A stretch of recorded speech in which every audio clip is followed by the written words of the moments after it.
चलिए category number 4, category number 4 कौन सी होगी? With return with argument. इसका मतलब रिटर्न भी विद है, आर्ग्यूमेंट भी विद है, मतलब आउटपुट भी मेन में, ठीक है, और इनपुट भी मेन में। इसका मतलब आउटपुट भी मेन में जाएगा, इनपुट भी मेन में जाएगा। अभी आपको बताया कि किसी भी प्रोग्राम में इनपुट होता है, आउटपुट होता है, और इनपुट और आउटपुट के बीच में क्या होता है? लॉजिक। इसका मतलब फंक्शन में सिर्फ क्या लगेगा? अब लॉजिक। इनपुट भी मेन में है और आउटपुट भी मेन में है, ठीक है। तो ये कैटेगरी नंबर 4 है आपकी। अब इस कैटेगरी नंबर 4 में इसकी प्रोग्रामिंग शुरू करते हैं। लिखा मैंने हैश इंक्लूड stereo.h। अब ये विद रिटर्न भी है और विद आर्ग्यूमेंट भी है। इसका मतलब मुझे ये बताओ आउटपुट कितने मिलेंगे इसके अंदर? देयर आर आउटपुट 1 और इनपुट कितने होंगे? 2, ठीक है। तो क्या लिखेंगे? किस टाइप के नंबर लेना चाहते हो आप, डिपेंड करेगा इस पे। फ्लोट लेना चाहते हो तो फ्लोट, इंटीजर लेना चाहते हो तो इंटीजर। तो मैंने लिया इंट, मैं अब नाम ले रही हूँ ऐड, और ये आप दोनों चीज़ें कर चुके हो। विद आर्ग्यूमेंट है और ये डिक्लेरेशन है, इसलिए सिर्फ डेटा टाइप, और 2 है आर्ग्यूमेंट इसलिए 2 बार। आउटपुट रिटर्न टाइप कैसा मिलेगा? 2 इंटीजर को ऐड करके इंटीजर, इसलिए रिटर्न टाइप भी इंट, ठीक है। अब आप लिखेंगे मेन, मेन का ब्रैकेट ओपन। अब विद आर्ग्यूमेंट है और विद रिटर्न टाइप, मतलब इनपुट भी मेन में और आउटपुट भी मेन में। तो मैंने क्या लिया? 3 वेरिएबल्स लिए, ए बी सी, ठीक है। प्रिंटफ, इनपुट भी लेना है ना मेन में, तो इनपुट भी मेन में लिया। Enter to values, scanf, %d, %a, %b। 2 values भी ले लिया आपने यूज़र से। इन 2 वैल्यूज़ पे आपने क्या करा? लॉजिक यहाँ नहीं लगाएंगे, लॉजिक फंक्शन में लगेगा। अब आपने फंक्शन को क्या किया? कॉल। फंक्शन का नाम था ऐड। यहाँ कॉल करते वक्त सिर्फ आर्ग्यूमेंट का नाम, और विद रिटर्न है इसलिए इक्वल टू करके भी लिखना पड़ेगा। क्या लिखेंगे? सी। कॉल हो गया, कॉल करके रिटर्न मिला, आउटपुट किस में आया? सी में। तो सी को डिस्प्ले भी यहीं करेंगे क्योंकि आउटपुट भी मेन में हो रहा है। अब अभी सोचोगे क्या हो रहा है, इनपुट भी मेन में आउटपुट भी मेन में, सिर्फ ऐड ही तो करेंगे। ऐसा ही होता है, ठीक है। ये कैटेगरी यही है, ठीक है। अब आपने क्या करा? इसकी डेफिनेशन दी। डेफिनेशन कैसे देंगे? इंट सम, सॉरी ऐड है फंक्शन का नाम ऐड। डिफाइन करते वक्त वेरिएबल का नाम भी और डेटा टाइप, तो 2 नए वेरिएबल ले लिए, int x, int y, bracket open, ठीक है। ब्रैकेट ओपन करके क्या लिखेंगे? एक्स और वाई अरे, तो एक्स प्लस वाई। इनपुट तो लेना नहीं है हमारा, ए की वैल्यू इसमें कॉपी, बी की वैल्यू इसमें कॉपी, एक्स प्लस वाई, और एक नया वेरिएबल ले लेते हैं z नाम का, तो z equal to x plus y. तो इसमें क्या हो गया? सिर्फ रिटर्न z। बस जी, प्रोग्राम ख़त्म। अब इसको समझो ध्यान से एक बार। देखो सबसे पहले कहाँ आया कंपाइलर? मेन पर। मेन पर आया, मेन पर उसने देखा 2 वैल्यू एंटर कराई जा रही है, एंटर कर दी। एंटर करने के बाद इक्वल टू की, मैंने आपको अभी बताया कि इक्वल टू के पहले इस साइड वाली चीज़ एग्जीक्यूट होगी, ठीक है। राइट हैंड साइड एग्जीक्यूट होगा, फिर वो लेफ्ट हैंड साइड में जाएगा। तो जैसे ही कंपाइलर ने देखा कि राइट हैंड साइड पे एक फंक्शन है और इस फंक्शन में ये विद आर्ग्यूमेंट है क्योंकि 2 वैल्यू लेके जा रहा है, तो देखेगा पहले इसकी डिक्लेरेशन। डिक्लेरेशन में हमेशा सेमीकोलन लगता है, ठीक है। डिक्लेरेशन के बाद, क्योंकि डिक्लेरेशन यहीं ख़त्म है, फिर आएगा डेफिनेशन पे। डेफिनेशन पे कभी भी सेमीकोलन नहीं लगता, ठीक है। तो फिर आएगा इस पर, देखा ए की वैल्यू कॉपी करी एक्स में, बी की वैल्यू कॉपी करी वाई में। ए और बी कैसे पैरामीटर्स हैं? एक्चुअल। और एक्स और वाई कैसे पैरामीटर्स हैं? फॉर्मल, ठीक है जी। इतनी बात समझ में आई। अब इसके बाद ए और बी की वैल्यू कॉपी हो गई एक्स और वाई में। अब एक्स में जो भी था और वाई में जो भी था दोनों ऐड हो गए, जेड में चले गए। जेड एक नया वेरिएबल लिया मैंने। अब जेड को मैंने प्रिंट नहीं करा, आउटपुट यहाँ प्रिंट नहीं होगा, आउटपुट क्या होगा? रिटर्न।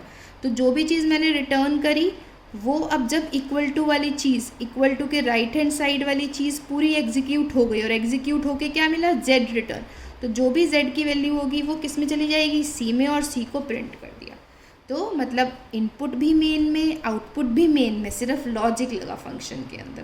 फंक्शन बनाते ही लॉजिक लगाने के लिए है, बस इनपुट और आउटपुट किस पे डिपेंड करता है कि कैटेगरी कौन सी है। इतनी बात क्लियर हुई। अब हम इसका एक और एग्जाम्पल मैं आपको करा रही हूँ, सेम फैक्टोरियल वाला ही। सेम एग्जाम्पल्स इसलिए कराए हैं जिससे थोड़ा सा कंपैरिजन करना आसान रहता है, आप समझ सकते हो कि कैसे काम हो रहा है।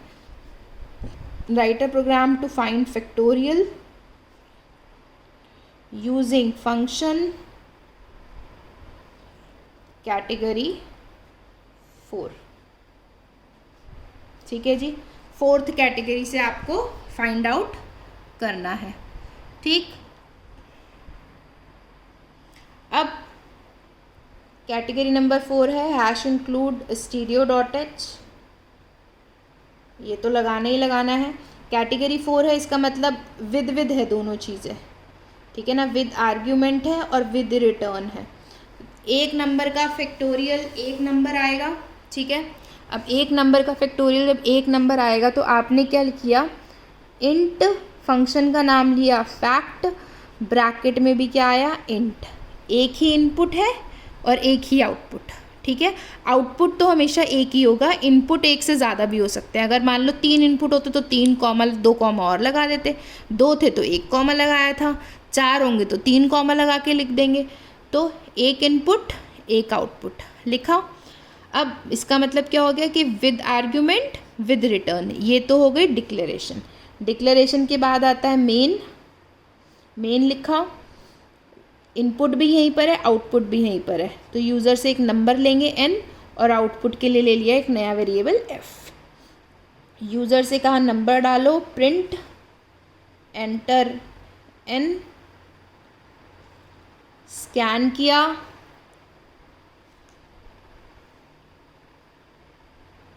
ठीक है जी। अब स्कैन करके हमने क्या किया, फंक्शन को कॉल किया, फैक्ट ब्रैकेट में लिखेंगे n क्योंकि विद आर्ग्यूमेंट था और कॉल करते वक्त आर्ग्यूमेंट का सिर्फ नाम जाता है, विद रिटर्न है इसलिए इक्वल टू कर एक वेरिएबल लिखना पड़ेगा और जो वेरिएबल लिखेंगे वो आउटपुट होगा और उस आउटपुट को डिस्प्ले करेंगे।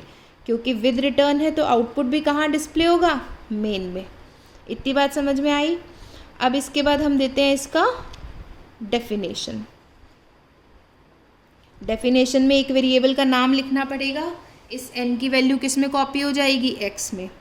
अब लॉजिक लगेगा सिर्फ फंक्शन के अंदर, इंट i कॉमा fa। तो फॉर i 1 से लेके i less than equal to x, i plus plus fa, यहाँ पे fa लिया है तो इसलिए fa लिखना पड़ेगा, fa is equal to fa into i। fa में आ गया तो यहाँ पे fa को प्रिंट नहीं करेंगे, क्या करेंगे, रिटर्न करेंगे। तो जो भी वैल्यू यहाँ पे fa से रिटर्न होगी वो कहाँ जाएगी, f में, और f डिस्प्ले हो जाएगा। बस जी, with return with argument, with return sorry with argument with return, with argument with return, logic लगा, रिटर्न हो गया। The program is clear to all of you. तो अब आपकी चारों कैटेगरीज ख़त्म होती हैं यहाँ पे। अब इन चारों कैटेगरीज के बाद मैं आपको कुछ प्रोग्राम्स दे रही हूँ जो आपको करने हैं, जो अब आप प्रैक्टिस करिएगा। Program number 1 is write a program to find reverse of a number using function with return with arguments। ठीक है, ये तो with return with argument से करना है। दूसरा बबल सॉर्टिंग, बबल सॉर्टिंग करनी है आपको विदाउट से।